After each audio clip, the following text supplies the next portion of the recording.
Hola, ¿qué tal amigos? Buenos días, buenas tardes y buenas noches. No importa la hora que sea, siempre es un gran momento para aprender español con Profesor Pablo. Our lesson today was requested by a learner.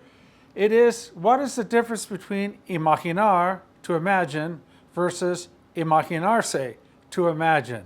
Well, I'm going to tell you right now, essentially, basically, for all intents and purposes, they are the same. It's personal preference, but I will show you how there is a slight difference.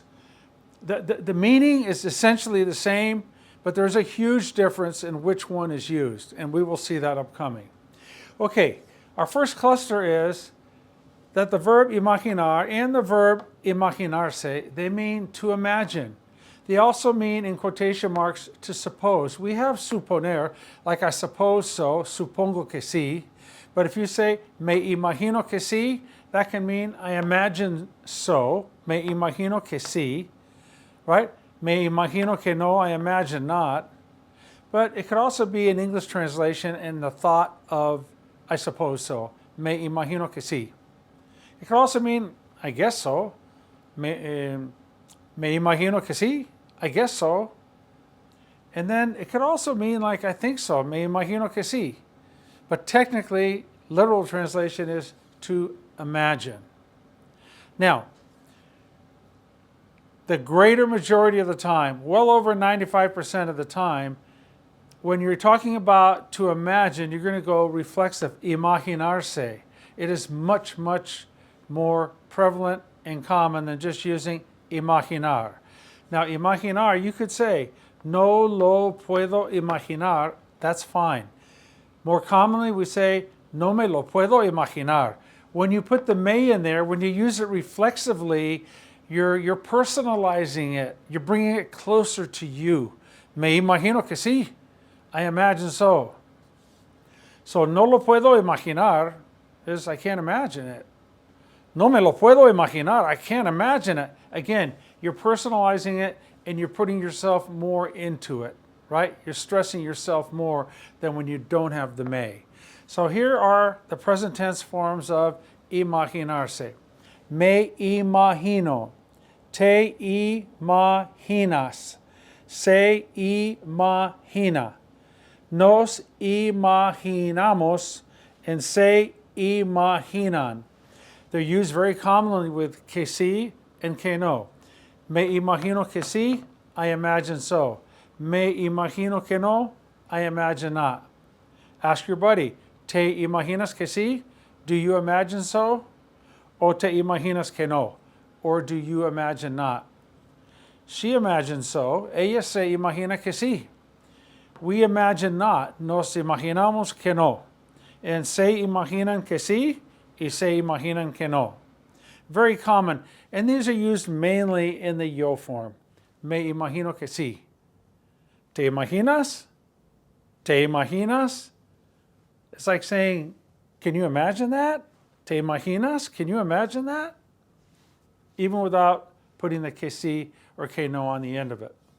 Again, in Spanish, we can say te imaginas, but in English, you can come up with different translations for it. And that's the beauty of language, having lots of options and different ways of saying things. For example, are they going to come to the party? ¿Van a venir a la fiesta? And you say, me imagino que sí. I imagine so. But that's so close to saying, I suppose so. I guess so.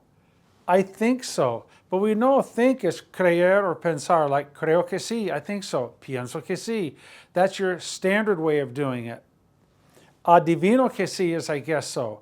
Now, let's take a look at here. We have the 5 commands. This is the familiar command you'd give to a friend. Imagínate, imagine that. Imagínate, imagine that. To an usted person, like somebody's, like Evel Knievel, a lot of you don't know who he is or was. Evel Knievel on a motorcycle wanted to jump, I think, the Snake River Canyon. I'm not sure if it was in Utah, Idaho, somewhere. And you say to your friend that he's going to try to do that, and then you say, imagínate, imagine that. To an usted person, imagínese. Somebody's going to do something really crazy. To a group of people, you say, imagínense. Or somebody did something really, really out there and you say, imagínense, imagine that. Imaginémonos, that's like saying, wow, can you imagine that, referring to us? Literally, let's imagine that. Imaginémonos, like, wow, can you imagine that? Saying it in the we form. That's how it's understood. And the negative command would be no te imagines, also used as ni. Ni te imagines. It's kind of a tongue twister. Ni te imagines, like don't even think that. Ni te imagines, like don't even imagine that. Don't even think that. So again, imaginar, imaginarse can bleed over into suppose, to guess, to think, depending on how you use it.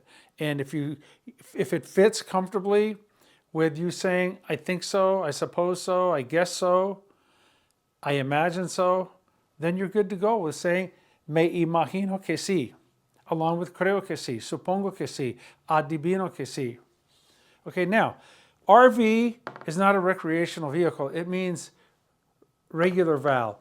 In the familiar to command, and we're going to review commands again, upcoming. It's been a long time. We need to get back there. Imagínate. This is a regular vowel, right?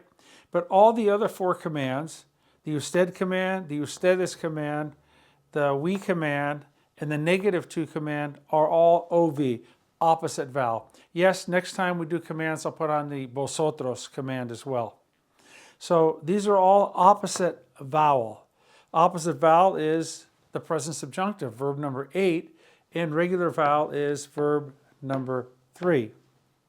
All right, that takes care of this lesson. Imaginar versus imaginarse. If someone uses imaginar non-reflexively, it's fine. But you're going to find out that every time one person uses imaginar, you'll find 9 people using it reflexively.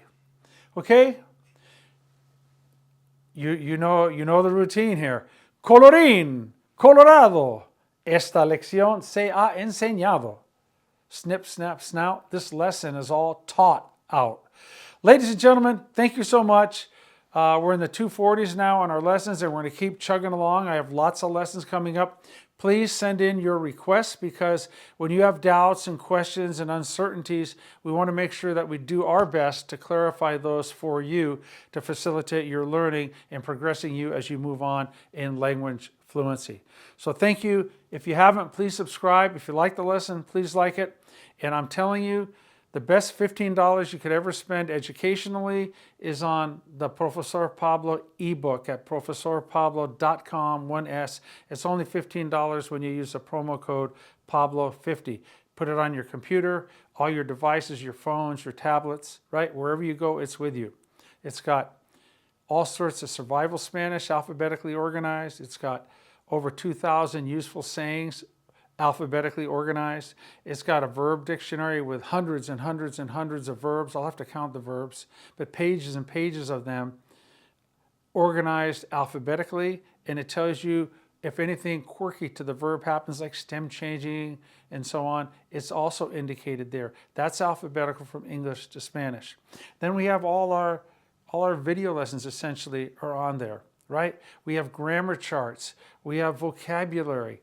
Everything is there for you. You need to check it out, okay? Es todo por ahora. Thank you so much. Love you guys. Until our next lesson. Adios.